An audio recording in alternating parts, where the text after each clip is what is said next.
Hey folks, this is the Beard Owl Podcast, and we like weird stuff, and we are proud to be an affiliate of the OddPods Media Network, where there's a bunch of other creators putting out other weird stuff.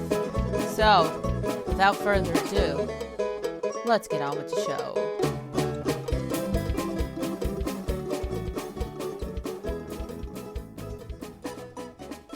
Welcome everybody to the PodAskew podcast. I am... Whoa, dude. No. This is our promo, not the show. I'm Rico. Oh, sorry. I'm CJ, and we're the hosts of the PodAskew podcast. We're fans of pretty much anything and everything pop culture, including movies, TV shows, books, video games, comics, music, and of course, Kevin Smith. Now, while we do keep our fingers on the pulse of Silent Bob, he certainly doesn't need our help in promoting him. You got that right. We do our own thing, with inspiration from the man himself and his mantra of why not. We've got stories about celebrities, we've interviewed theories of our own for certain movies, and we can usually tend to have a great debate about anything. We also do commentaries on movies. Sometimes we ask our fans what they want to watch with us. So if you love the timbre of our vocal cords and want to watch a movie at the same time, give us a listen. Stay tuned every Monday, there's always something new. And if you've been good this year, we may even give you a bonus episode from time to time. So please be good and subscribe to and enjoy PodAskew, founding member of the OddPods Media Network.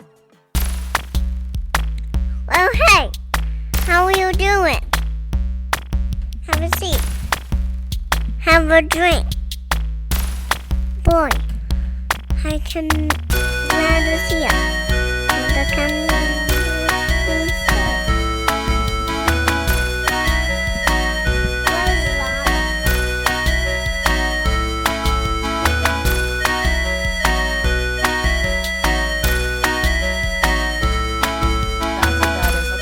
Finishing up one that I started a little bit before, so I'll be cracking one soon here.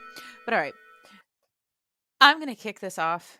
This is your second time on my show, right? It is, and we've talked. It's because we've talked so many times. I'm just like, I know.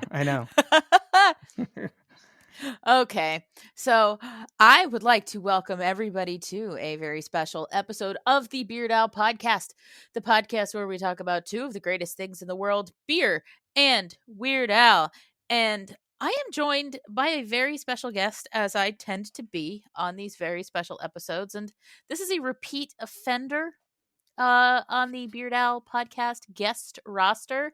Robert, sir, how are you today? I'm good, Lauren. Thanks for having me back. Repeat offender. I'm going to put that on my resume. I love it.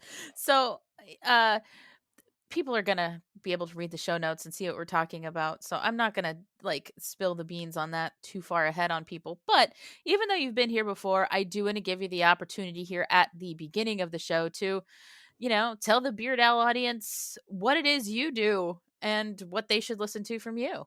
Yeah, absolutely. So last time I was on, I was host of the Crooked Table podcast. I've since kind of split that off into Crooked Table Productions is kind of the umbrella for multiple shows. So right now I have two, Close Watch with Robert Yaniz Jr., which is sort of what the Crooked Table podcast was when we had you on to talk about UHF and things like that.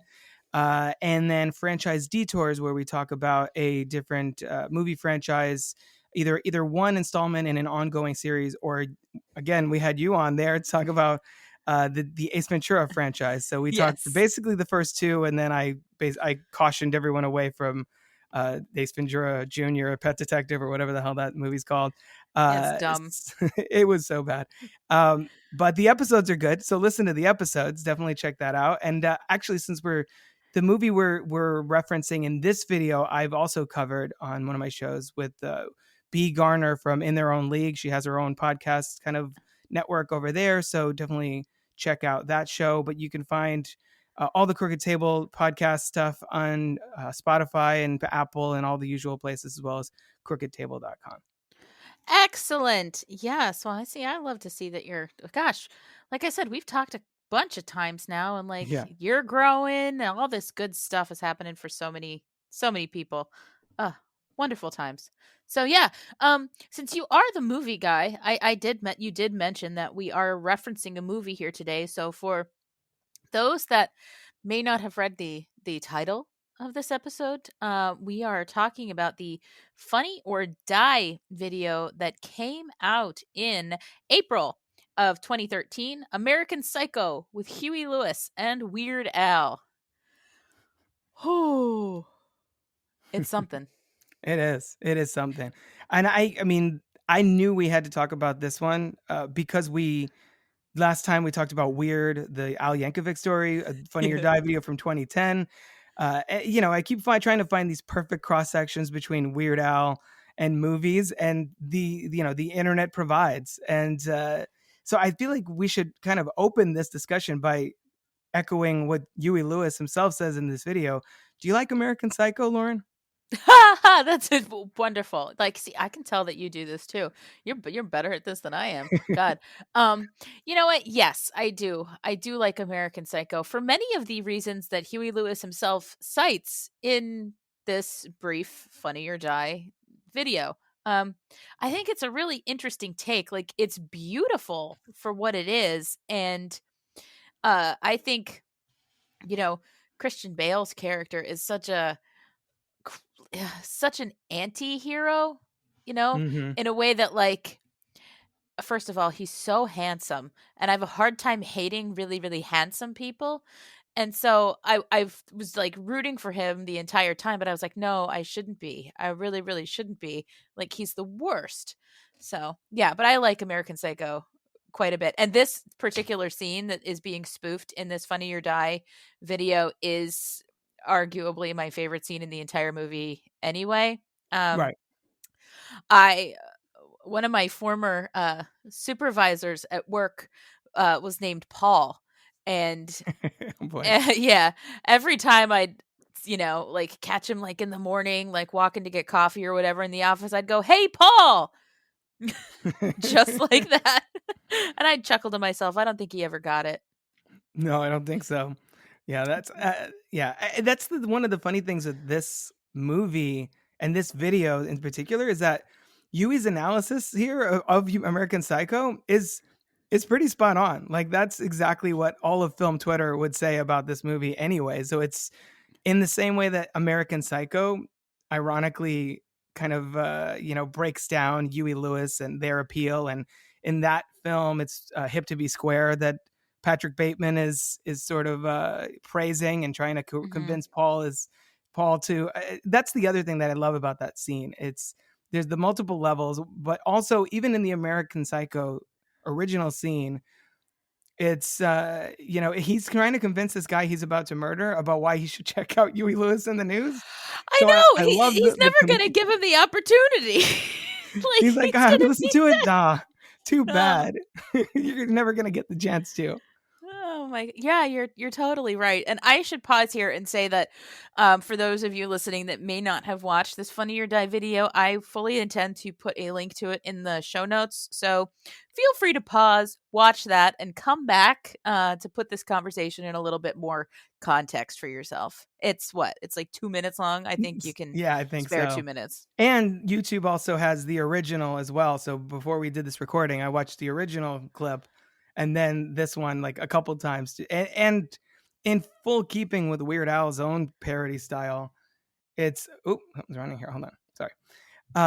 And in keeping with Weird Al's own parody style, it's essentially so close, like so beat for beat, but adding a completely different context for for everything going on in that apartment. And I think it's so fun.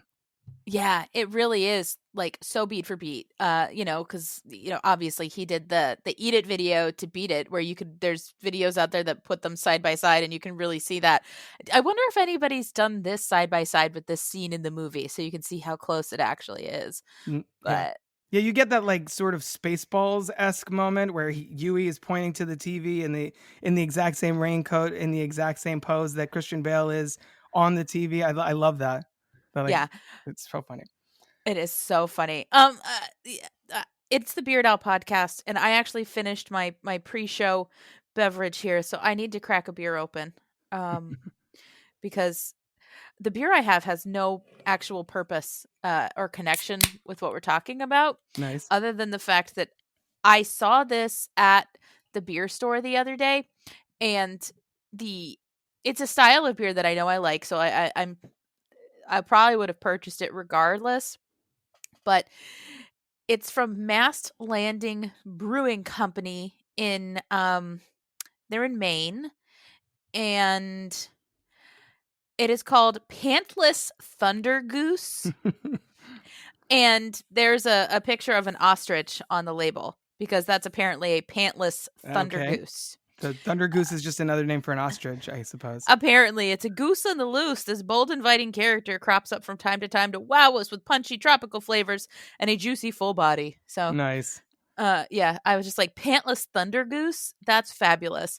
It's a double IPA with Eldorado, Topaz, and Mosaic hops. So I'm pumped for it. It's right up my alley. Very cool. I have from Stone Brewing, which apparently is in Escondido, California, and Richmond, Virginia. It's called Fear Movie Lions, and it has this whole description on the back about how it's sort of a tribute to how it's a global addressing system to bring locations to the previously unlocatable, and that the sort of Fear Movie Lions is kind of a code word. But I was drawn to it because I was like, Fear Movie? That kind of sounds like American Psycho, sure. Yeah. And this is an unfiltered double IPA. So we're looking at Ooh. an 8.5% alcohol. So this should be an interesting episode. That's all I have to say about that. Yeah, I'm at 8.3, so you got me beat, Okay, but just there you slightly. go. I think we're within the margin of error I on think that so. one. Yeah, probably. Oh my goodness. So I needed to make sure I said something about this American Psycho clip before we got too off the rails with stuff. Right. Simply because as disbelievable, unbelievable, as crazy as this whole entire thing was, there's one part of it that I absolutely could not, that I could not suspend my disbelief for. And that was a slumped over drunk Weird Al. Yep. No, I have the exact same note here that Al, I think famously doesn't drink in real life, right? Yeah, correct. I mean, what did he have? He had a blueberry daiquiri, right, in UHF. Yeah. But that's pretty much it. Yeah, he famously does not. He's not a huge imbiber in any way. So, so how difficult do you think it would be to play drunk if you don't ever get drunk? I think it would. I think it would be It's a hard wild because I question. think everyone would overact it. Because you think you'd go straight to that sort of stereotypical like slurring your words and like getting like really sort of sleepy or something like or really loud and like we should go party or like you know what I mean. You would go too far in one direction or the other. And we're not all as gifted as Weird Al in this clip. I do think, I noticed that, and I was like, I think it speaks to his willingness to sort of step outside of his own family friendly persona. He shows up cameos in things that would not be appropriate for his younger audiences. He pops up in Pop Star and like a million other things. He's done more recently sort of like, political parodies and things like that. So I think I think it speaks a lot to how much he's willing, to kind of stretch himself a little bit, not just with acting drunk, but just this is violent, this is bloody, this is not at all like something you would expect from Weird Al. And I think that in a way makes it funnier because you wouldn't think that he would go that far. Yeah, yes, exactly. And I mean, that's a wonderful point that you made there, because a lot of the things that we've kind of seen him stretch with have happened, more recently. Not that he hasn't always been brilliant, but kind of going outside of that, like, oh, it's it's Weird Al, that comfort zone that we all tend to have. And part of me feels like Al has to recognize that his core audience is maturing right along with him. Exactly. So they're going to find different things funny, and what's interesting is like most of us that are Weird Al fans became Weird Al fans sometime in our childhood, right? It's part of our childhood, and we grew up with him. And I have an episode coming up early 2022. I've kind of started my little mini interviews for it, where I put it out on Twitter that I wanted to talk to Weird Al fans under the age of 25, thinking I would get like a bunch of early 20s Weird Al fans that have connected with me on Twitter saying, yeah, I'll talk. I ended up having adults offer up their children to talk to me. And so I've had a couple conversations now with kids like 12 years old talking about Weird Al. And like, and you think about it, like there has been one new Weird Al album in this person's lifetime. Right. And so like they're learning all this stuff like retroactively. So you got to wonder now. I know I'm going like slightly on a tangent here, but it's all connected to like Weird Al kind of stretching what he does in a weird way. But you got to wonder, like, would a parent let their kid watch this Weird Al thing versus UHF? Because there is violence in UHF, but it's not bloody violence. Like, is this worse? Is this worse than Raul throwing a poodle out a window?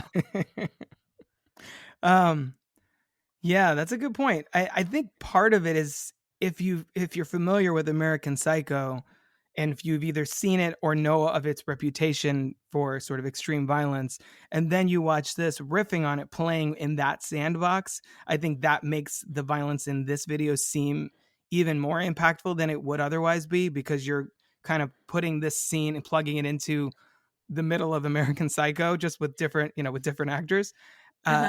Looking at it individually, I mean, it's a blood spray on Huey, and then sort of Al hunched over into kind of a growing pool of blood, and that's pretty much all you get.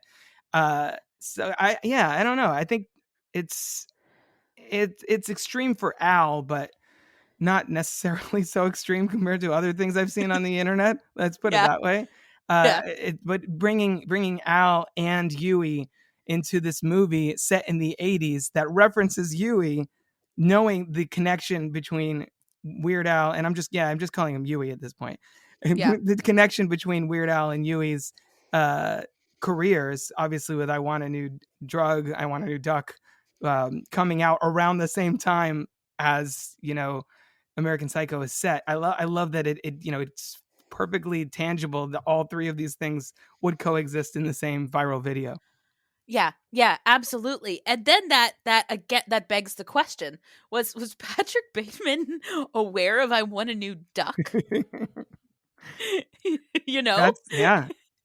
it all exists. Well, how would Patrick Bateman react to I Want a New Duck, knowing how he reveres Huey Lewis and the News and sports and 4, you mentioned specifically in the original film? Would he be like, oh, I see what Al's doing there? Or would he be like sharpening his axe and I'm going to go find that Weird Al Yankovic? Like, what is your take on that? Oh, God. I think they're making a commentary on that in this video, right? Because as we all know, Al gets permission from all of the artists that he parodies, right? But in this Funny or Die video, Huey Lewis is pissed off that his song got parodied, right? He's like, try parodying another one of my songs, you bastard, right? And it's like, oh my gosh, like he can't have really felt like that, right? Because he gave permission, right? So I'm thinking, in my mind anyway, this is a commentary not on what Huey Lewis thinks of it, but on what Patrick Bateman would have thought of it. Okay. And saying that he would not have liked it because he reveres Huey Lewis and the News so much. Yeah, that's one thing I was actually going to mention. Like, there's no history or any indication that Huey Lewis had any issues with that song after the fact, right? Like Eminem didn't want to give permission for the video for Couch Potato, and I know obviously the whole Coolio thing, there was a lot of drama there. There's no indication that Huey Lewis ever had an issue with that, right? No, none at all. And because by everything I know, Huey Lewis seems like a fairly nice fellow, a good guy. Yeah. I've seen Huey Lewis and the News in concert. So have I. Yeah. Yeah. Since we're talking this video and it's the Beard Owl podcast, like I would love to grab a beer with Huey Lewis and Weird Al can, he doesn't drink, as we said. So I would love to grab a beer with both of them. Like they sound like chill dudes. So it's pretty funny watching one of them like insanely murder the other. Yeah. It's so weird. Was it traumatic for you at all to see Weird Al get axe murdered? Yes. Yes, I will unflinchingly say that. Absolutely. A little traumatic. It bothers me every time. Much like in that show that was on Hulu recently, Why? The Last Man. Mm-hmm. There was an episode in that series called Weird Al is Dead. Oh, I don't like that. I don't like those words together.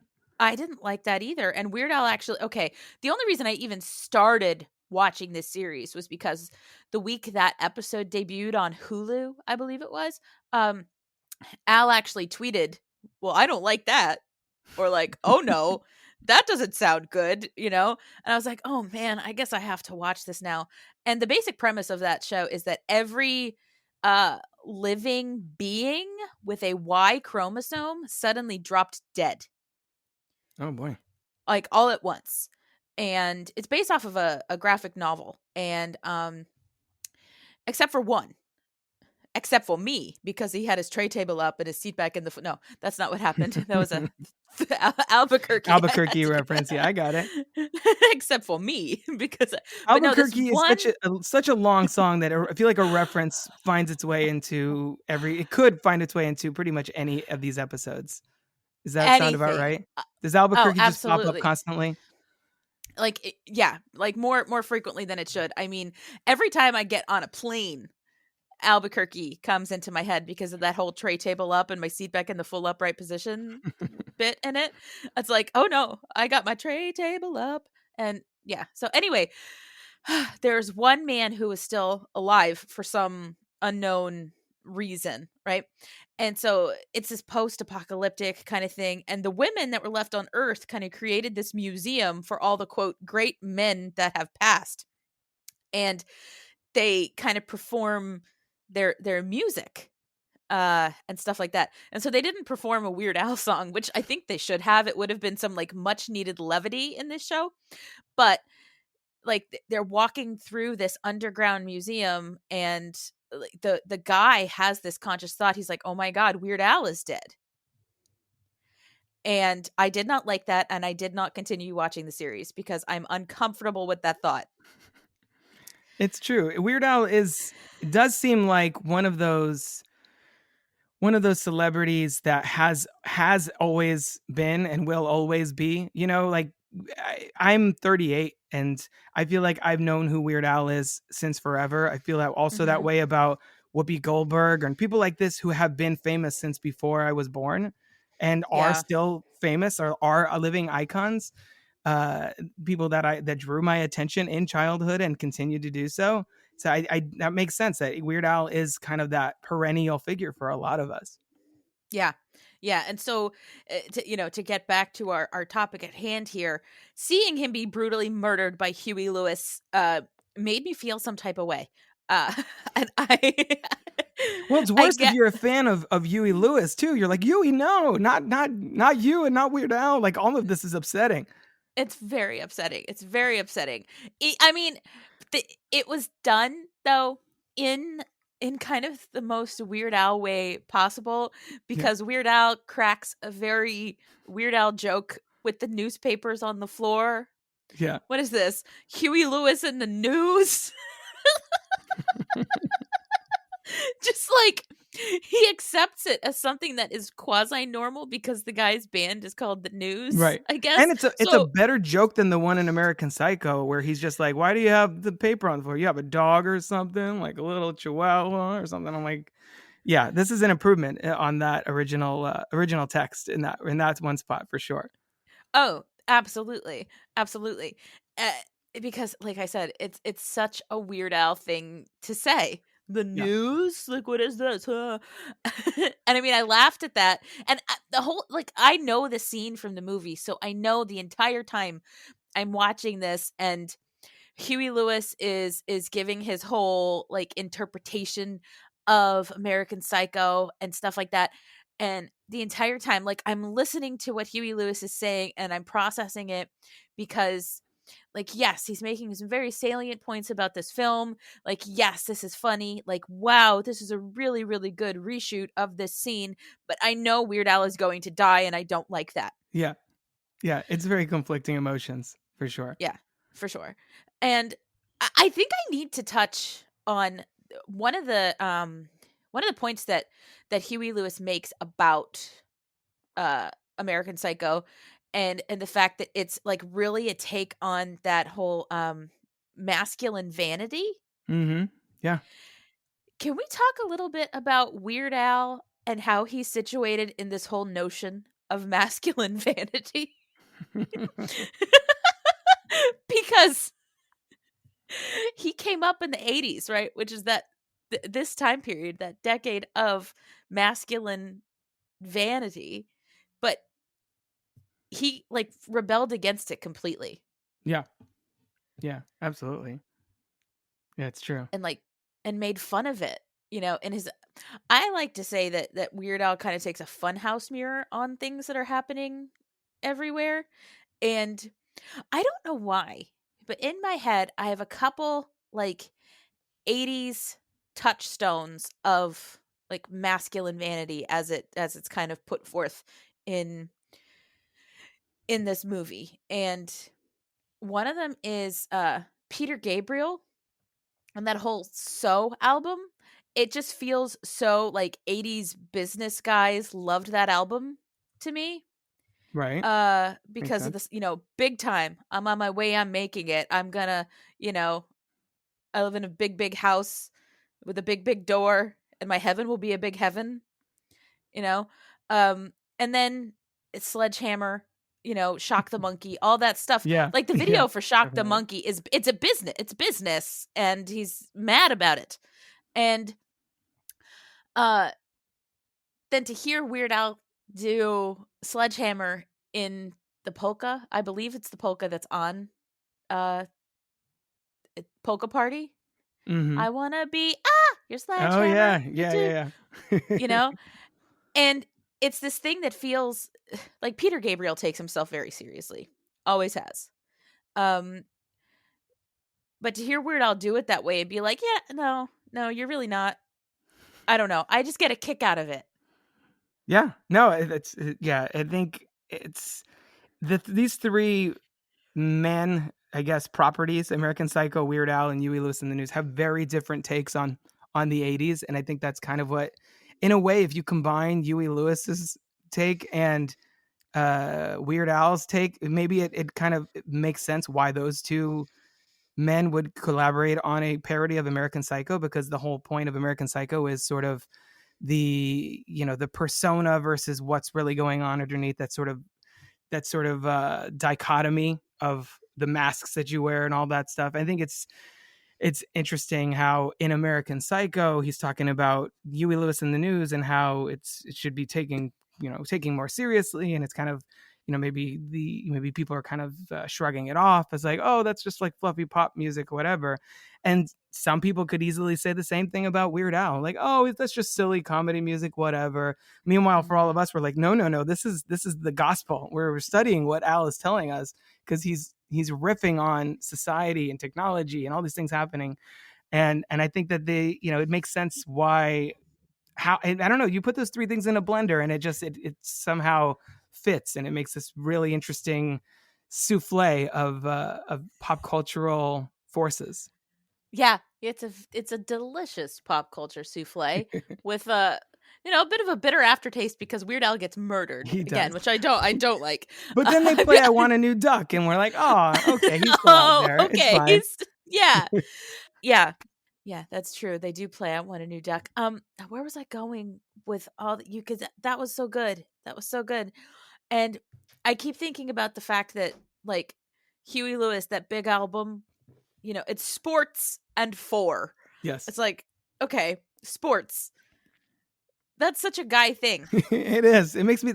I know we just referenced Pop Star, but there's a song on there where he's like, equal rights. He's like, I'm not gay, but if I was, and then they're like sports, and he's like hot wings and random things like that. It's kind of like that. Yeah. Sports. Like, It oh, is one of those sports. things. Oh, sports. Okay. Like, all right. And then the song that obviously Hip to Be Square, Yeah. right? We have to dig into that a little bit because I think the choice of that song in American Psycho was not an accident. Definitely. Because, like, first of all, the definition of what it means to be square, I think it can have a couple different interpretations. Yeah. I think it's in the movie. Patrick Bateman is struggling with conformity. The whole thing is he's trying to out, impress his coworkers with the business card and the dinner reservation, and it's like very keeping up with the Joneses, and that's where the male vanity thing comes into play. And I think Hip to Be Square is sort of kind of commenting on, how to fit in with the masses and how to prove yourself worthy of being in their company. I think it speaks to Patrick Bateman's kind of inner struggle with, I want to be as good as in his mind as good or as cool as my coworkers, and get the, there's that famous scene with the business cards that that in this movie has been memed to death, rightfully so. So many great moments. I kind of agree with Huey Lewis. I think it's a great movie, but it's also Christian Bale's dynamite performance really gives it a big boost. Yeah. I think it's one of Christian Bale's best roles, and I think the way that he plays that character and the reactions that he does, and you get the kind of the flicking of the business card and the sweating because of like, oh my God, look at this typeface, or like it's got raised, the paper is raised or whatever. It's both, kind of horrifying where his journey ends up, but it's also like, Jesus, guys, it's your business cards, who gives a shit? And I think so it's a fun, it's the movie and that song really kind of complement each other in that way. And when I did my episode on American Psycho, we talked about how critical pop music is to this movie, to the original film, and how it informs the pop music of the day is as focused on vanity and appearance and greed and materialism as the movie itself, comments on. So I think it's 100% a very particular selection for that scene. Yeah, that's so true.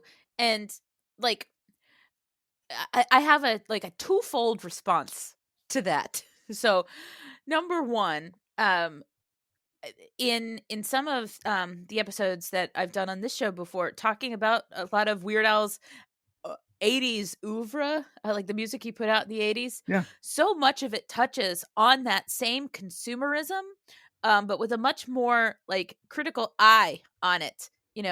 There are, I'm just gonna, so I don't like miss a track on this, I'm gonna pull out my vinyl copy of the Weird Al in 3D album, and you've got Eat It, which is literally consuming things. Mm-hmm. Midnight Star, okay, that's like people watching while you're shopping, right? You're buying stuff from that. The Brady Bunch, which is about watching television. Buy Me a Condo, which is about a Jamaican Rastafarian living out the 80s yuppie American dream and buying a condo and getting the funny little t-shirt with the alligator on. I Lost on Jeopardy, right? He's going on to win money. Then Polkas on 45 is a collection of pop songs. Mr. Popeil, Ron Popeil, selling stuff, right? Yeah. Consumerism. The King of Suede, a guy selling suede clothing, all right? Again, consumerism. That Boy Could Dance, which is about Jimmy the Geek. They all made fun of him, but he prevailed in the end because he could dance. The theme from Rocky 13, which again is like way too many sequels down the road, which just speaks to how, much people like to consume movies. And then Nature Trail of Hell, which is a horror movie theme song. So the vast majority of the In 3D album, which came out in 1984, is all about the consumerism of the day, right? And how people are doing all of these things to keep up with the people around them or to try to fit in with the people around them. So Weird Al was keenly aware that that was, the prevailing, ethos of the day, right? Like, this is what's happening here now.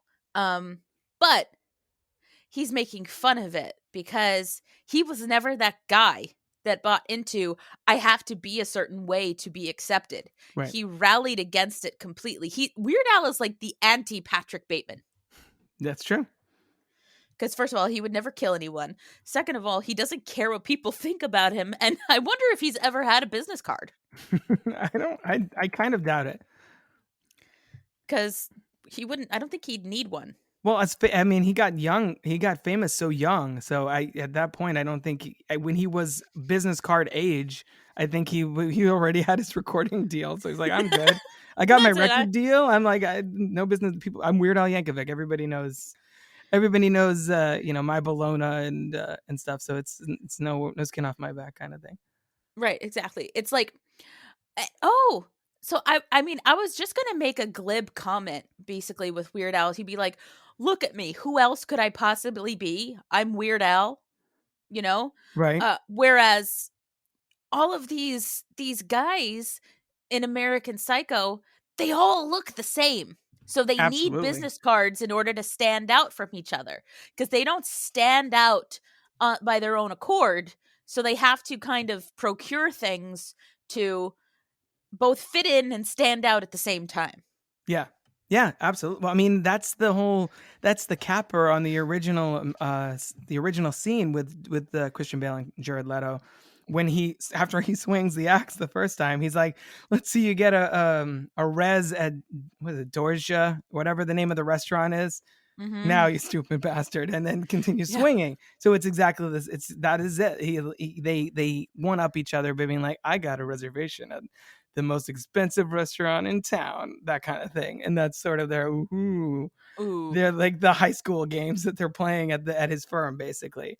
And it's true. And to your point about Weird Al kind of riffing on the topics of the day, I think that's why so many of his more recent songs, like he's taking on technology, he's taking on and even on Mandatory Fun, you have Lame Claim to Fame and First World Problems and Inactive. Like, we're all dealing with, well, we just sit at home and we go on our phones or our computers and we just kind of hang out and complain about stuff. And that's kind of what we do now.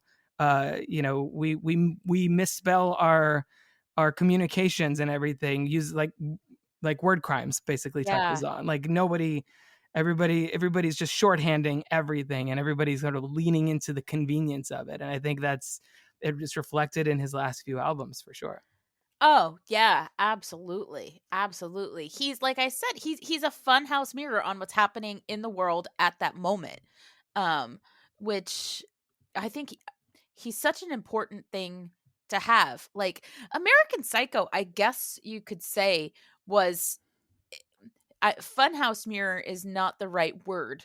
It was more like a horror house mirror on like what happened in the 80s, right? Yeah. But it felt so real in so many ways, even though it was like terrible what was happening in the movie. But there were so many little things that are so relatable to people that kind of went through that time and experienced those things. Like that business card thing, I'm sure was relatable, and just like competing over these small things. 100%. And I think too, what makes that movie unique, not only Bale's performance, but it's directed by a woman and it's written by the director Mary Herron and another woman, Guinevere Turner. And so I think that you have that sort of female lens on toxic masculinity, so they're like a little bit removed and can kind of take it down a peg a little bit more objectively, and so you have that satirical edge to the point where it's like, I think it really makes the viewers question, well, what is the cost of all this pressure that we're putting on, our young people in this, our young business people, young professionals in the 80s? Like, the big question of the movie essentially ending on, well, did he really kill these people? Has he completely lost touch with reality? You know, how much of what just happened, what we just witnessed, really happened versus how much of this is his kind of delusional grasp for some semblance of control or power in this environment where he feels completely inadequate. And I think that's an interesting question for the film to ask. And then the movie flips it by having Huey himself driving the scene when the original scene is about Huey, and then adds extra layers of subtext by having Weird Al, who parodied his song, and them both, like we said, them being both having really kind of exploded their own fame in the 80s as well. And so it's a really fun dynamic between what the movie's trying to say and what these two artists had to say about what the movie's trying to say at the time, and their, the way they reflect each other's careers. Yeah. I think the only appropriate response to that like whole conversation about the layers that we have going on here is a Keanu Reeves whoa. Right. Exactly. Like, because it's so true. Like I can't yeah, this is a 2-minute video. Again, people, if you didn't pause this episode earlier and watch it, like, please do. Especially now with this further context, who knows? You may appreciate it even more. Yeah.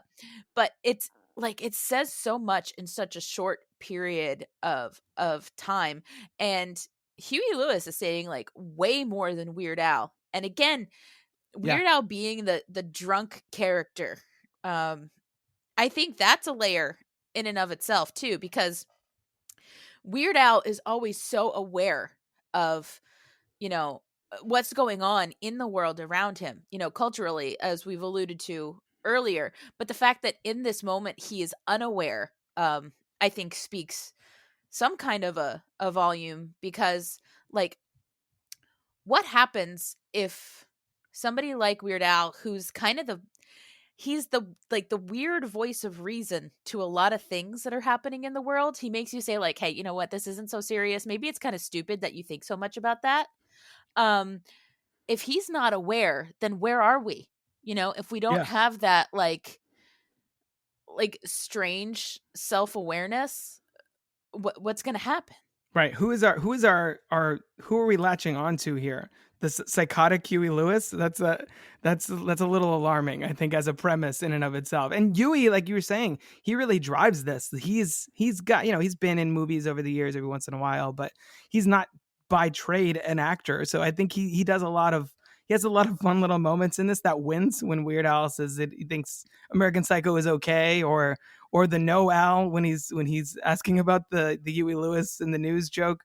I think he's really leaning into that persona. And what we were saying about vanity and materialism, it ends after he kills Weird Al for parodying his song. Yes. And then it plays "I Want a New Duck," the parody in question, and then says, go check out, Sports, the 30th anniversary edition out now, or whatever, like promoting. So it's essentially kind of a commercial on it, in addition to everything else we just said. It's trying to sell Huey Lewis and Weird Al's music at the same time. Yeah, because it's a big picture of Huey Lewis Sports 30th anniversary, the album that inspired, and then very small is the cover of Dare to Be Stupid, which is the album that has I Want a New Duck, the album that inspired Weird Al Yankovic's I Want a New Duck. It's like, oh my God. It's so brilliant. It's so brilliant.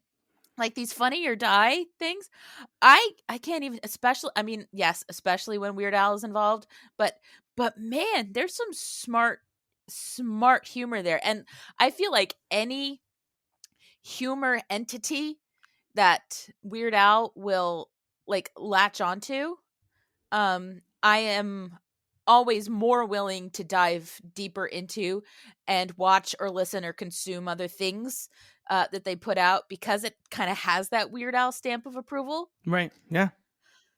Definitely. I think it's also another thing that I noticed in kind of preparing for this episode is that this viral video came out like April 2013, I think you said. Yeah. And 4 to 5 months later, there was a sequel TV show announced that was in development. It has since kind of fallen apart.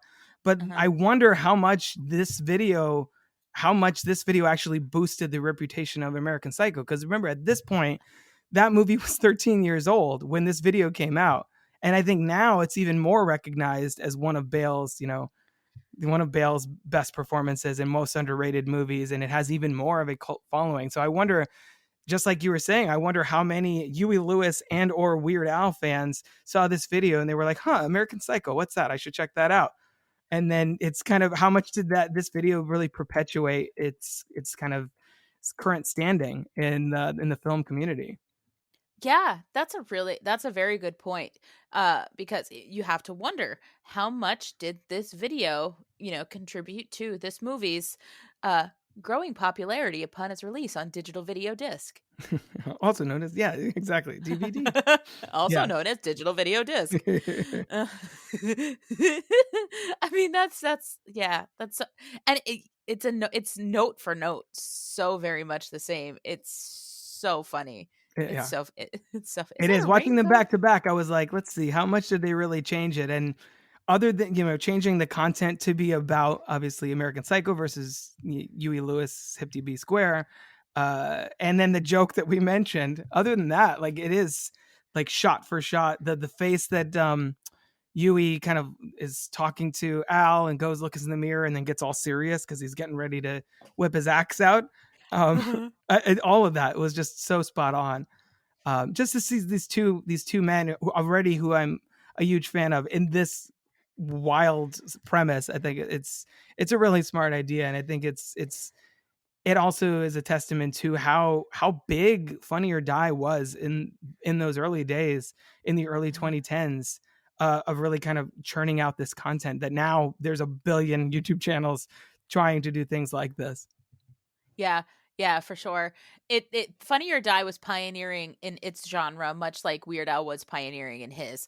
So he definitely latches himself onto like the new great thing and like whatever is happening in the comedy space, which I think is really awesome. I want to make sure I get to, if you had any other thoughts, because I know that you definitely prepare for these things. You are a preparer. I know that from all the times that we've talked. So if you had any other points that you absolutely wanted to make, I don't want to shortchange you on them. So anything else you like needed to say? I don't think so. I mean, I think we actually kind of appealed a few more layers than I was expecting in this conversation. I was kind of, as we were bouncing back and forth about it, I was like, oh yeah, this is deeper than I even had prepared for it in my notes. That's one of the fun things about having conversations about, digging this deep into pop culture, is that you come away with it always with a deeper understanding and a greater appreciation for whatever the content may be. And in this case, it just happens to be a 2-minute, a 2-minute YouTube video. Yeah. Oh, good. We'll see. I'm a little proud of the fact that we went deeper than you thought. Yeah. Because half the time when I do these episodes, I'm like, I don't know. I'm going super shallow here. You got to go deeper than I am. But yeah, this was good. This felt smart. I think so. I think we earned our podcaster badges today. Yes, we did. And we did this. We had this intelligent conversation, each whilst drinking a beer at plus 8% alcohol by volume. And I did not even make it to the second one yet. I'm going to have to start it after this call. I'm almost done with the first one. So yeah, that also speaks to how in depth we got into this content. I know when we talked Weird, the Al Yankovic story, I think finish both of them. Yeah. I was very thirsty that day. So those two went down real fast. But yeah, no, this was a super fun conversation. I'm glad we were able to continue our Weird Al / Funny or Die saga here. Absolutely. Yeah, this definitely felt very academic. Nice. Yeah, I can't take credit for that one. That belongs to Lily Hirsch, the author of the actually academic book Weird Al. Seriously, it's academic book about Weird Al stuff. Nice, of course. But I like to use it anytime like I can talk like real smart about Weird Al. I'm like, this is academic right here is what that is. So yeah, I think this is a perfect time to put a pin in this one because this was beautiful. I'm very happy, and usually when I'm very happy, that's when I ramble about how happy I was. So this was good. So before we wrap things up, do you want to tell the folks like anything that you have, coming up on your various shows that you have there? Absolutely. So on Close Watch, right now we have just dropped our episode on The Big Lebowski.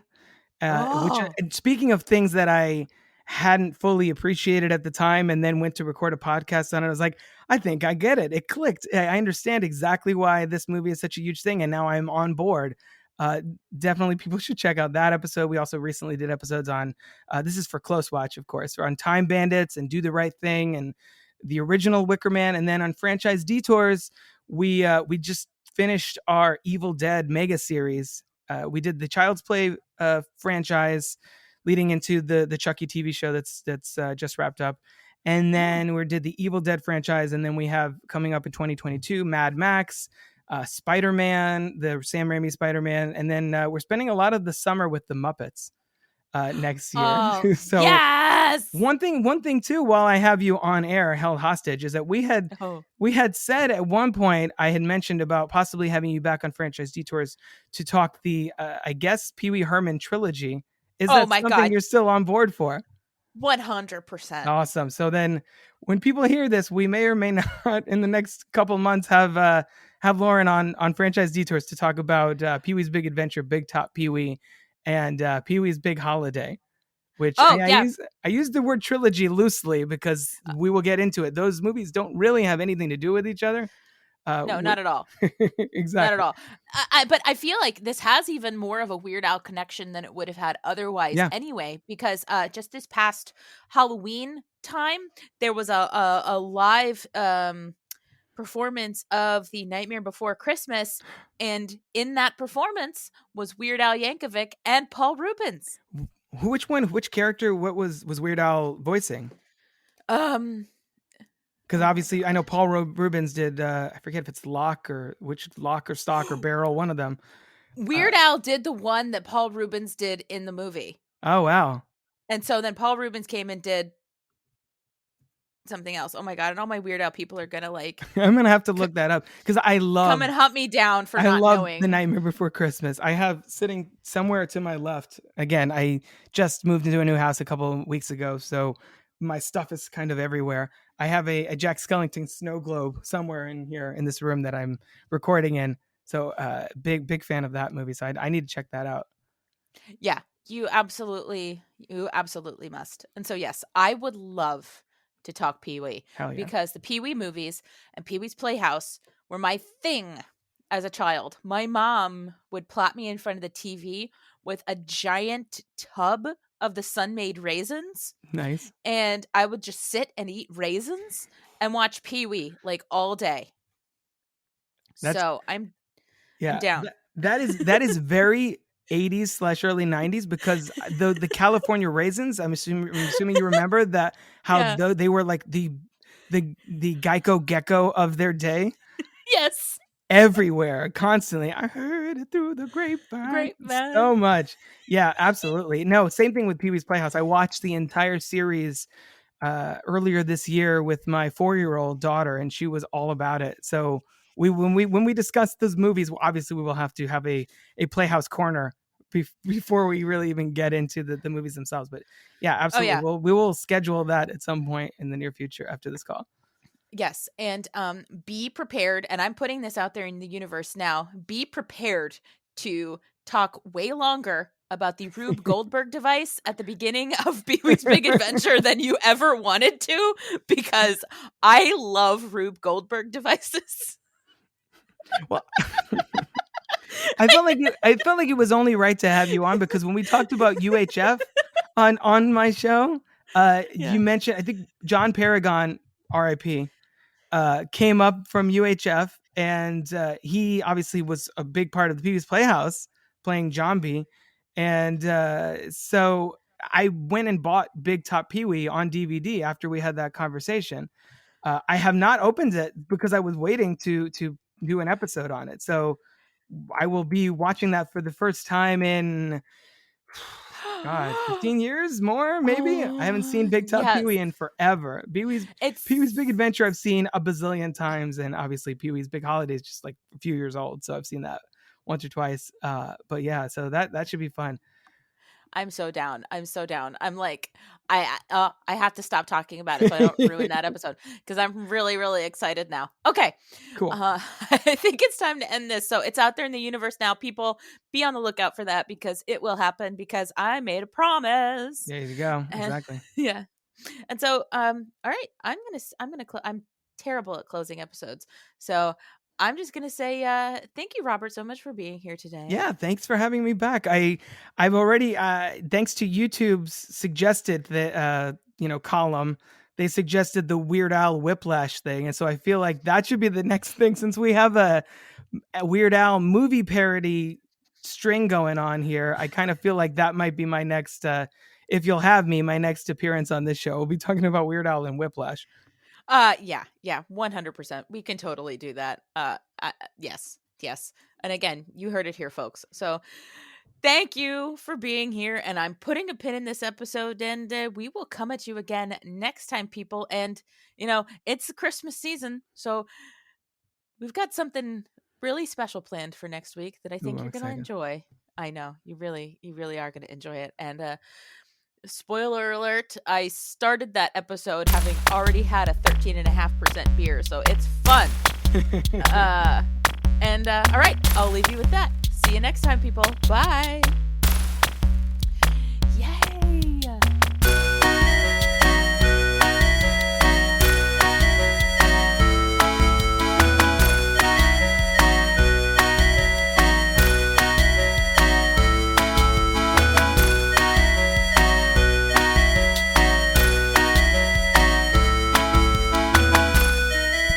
Sorry, we got a one. We got a cancel again.